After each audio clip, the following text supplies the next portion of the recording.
Salut, and welcome to Worth Having, the podcast where we explore belonging and the question, how do I want to come home to myself? I'm Nick, and each episode will explore how to avoid becoming a burnout cliche and instead take yourself from good to great. Burnout doesn't have to be your reality. By connecting emotional intelligence with positive psychology, we can uncover untapped potential, create better opportunities, and answer the tough question, what's truly worth having in life? Join me, and together we're going to figure out how to take back work-life control. Because as a designer, I craft strategies for regenerative leadership, and I simplify the conversation around self-leadership and self-efficacy. Because to belong means no one has to do this alone. And with that said, you're always welcome here because you do belong.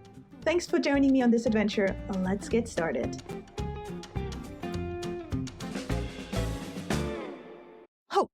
Yet again, a word everyone knows. And I know you can tell me what being hopeful feels like to you, because it is very sensational. But there is more to hope than the feeling part. So my question to you is, what is hope? How would you define it?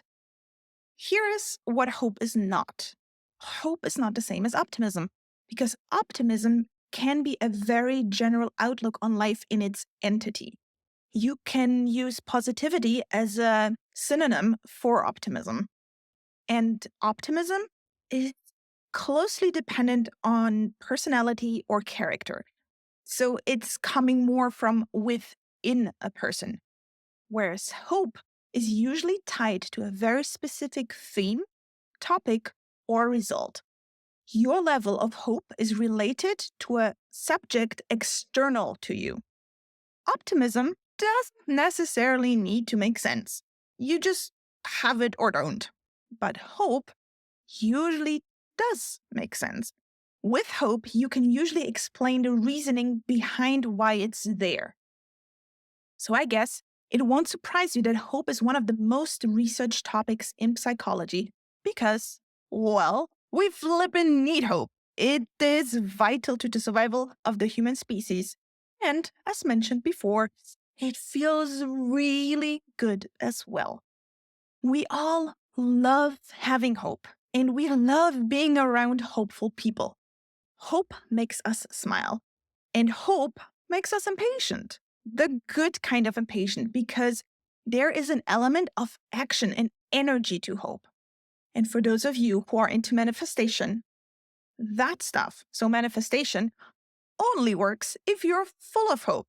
Because without genuine hope, manifestation is the practice of cultivating desperate wishful delusions. Personally, but this is just me, completely subjectively speaking, I link hope also to people with a decent amount of pragmatism. Why? Because here's what the research in science has to say about hope. The American professor Charles Richard Snyder, one of the founders of positive psychology, coined what he called the theory of hope. Metaphorically speaking, hope is a two-sided medal. Side number one is about cognitive patterns, so how you think. The other side is all about what you do and how you do things. Or, in more academic words, it's all about pathways thinking. And here's what hope needs from you. 3 things. Firstly, you need to have focused thoughts, also known as having a goal. Secondly, you must develop strategies in advance in order to achieve these goals, also known as you need to have a plan. And then thirdly, you have to be motivated to make the effort required to actually reach these goals, also known as the desired result has to be aligned with your long-term values. You need to see how you will do things, so you need to see the feasibility of the project. And it's also got to tickle your enthusiasm because you're convinced you will be better off afterwards. In other words, it's purposeful action within your scope of integrity. I like that sentence. Now, coming back to my personal observations, people that are so-called high hopers rarely talk about being hopeful because talking about getting shit done is not as convincing or impactful as actually getting shit done. So, high hope people are usually achievers of some sort, even though some might not call themselves that. Let me give you an example. When people meet me for the first time, they're usually very impressed that I'm currently living in my 7th country and I'm in the process of learning my 6th language. Wow, you've achieved all this, Nick? Yeah, I guess you can call it an achievement. For me, it's just something I'm good at. I happen to have cracked the language learning code, or so it seems. So, I hope people, they're just getting things done. And they're excited about the goal and the result. And I also met high hope people who sometimes don't even need to like the path or the journey to the goal because the result is what counts. But yeah, obviously, liking the process of doing the things that need to be done is a big plus. And repeated achievers usually find ways to savor the doing part of the achievement process. If we use hope as a verb, as something we actively do, we should use it reflexive, as in regarding only yourself, because effectively, you can only hope for yourself. I know we can say, I love myself, and that sounds okay, but then it sounds really weird to say, I hope myself. And I also know it's very common to say, I hope you, yada, yada, yada. But in the essence of what hope is, that means the result of solution oriented thinking and personal doing. It simply makes not much sense to say it this way. My hope is about my actions. And if I hope something will happen for you, then that's not really hope as such, but a wish I have for you or a blessing I want to share with you. Okay, but let's skip the linguistic semantics here and get back to the science and the research. Hope can be something that falls into your lap out of the quote unquote blue.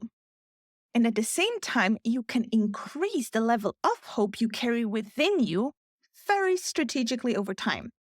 Hope can be accumulated. Let me give you an example. When people with anxiety and overwhelm come to me and seek my expertise on how to change that nervous, unpleasant feeling about coming home, their hope level is usually pretty low.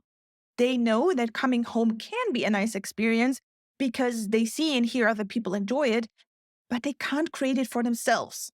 So it's a rather theoretical concept for them. Then, when we work together, and all of a sudden it's hands on and practical, and their thinking around their own capabilities change, then whoa, we're off to the races. They created it once, and now they are more hopeful that they can do the same thing again. So, a one time mind blow, in this case, the knowledge and practice of how to do it, how to change space, becomes also a new way of thinking about creating change in general. And the more we practice the thinking differently in combination with the doing differently, the more confidence we build in general. That's the ripple effect of hope.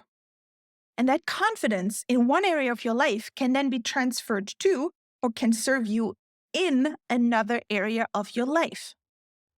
So, hope has the capability to hit you out of the blue and find you over and over again over time. And that's where this whole discussion becomes truly interesting. Hope is highly productive because it's very rational. Not only do high hope people get more shit done, so that means they produce more outcome, but they also think better and feel better about themselves, which then usually results in more smiles, better atmosphere between people, lower levels of stress, better thought through action steps, higher chances of finding flow during work, and yeah, better effectiveness and productivity as a side result. Pretty cool side result. And who doesn't want that? Every organization and every private person. Hope is just one of those holy grails of well being. So, what is the hopeful message around this article or podcast that just happens to be around hope? It's this: we can design experiences that grow hope. I like doing this by designing projects that challenge your thinking, use your skills, and connect deeply to your personal values. I call these projects passion projects. A passion project is competitive, however, not so much with the external world and other people, but with yourself. It's you challenging you to get something done that can be measured. Where there was nothing, you will create something, and that something has a positive impact on your world, however big or small you want to design that impact. So, what I mean, my dear listener or dear reader, if hope is something you want more of in your life, then book a free call with me and let's talk passion project for you, and let's talk about building that hope for you.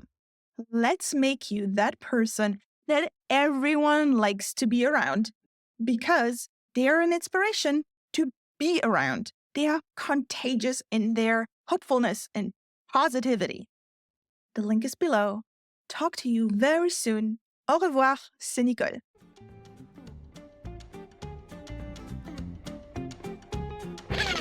Wait, before you leave. Are you looking for a fresh approach to well-being and resilience? Then let's partner up.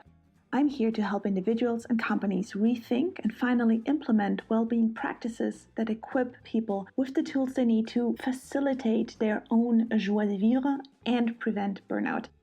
The goal is to enhance individual potential and life satisfaction so that we can come together as better teams, families, or communities and create powerful positive impact.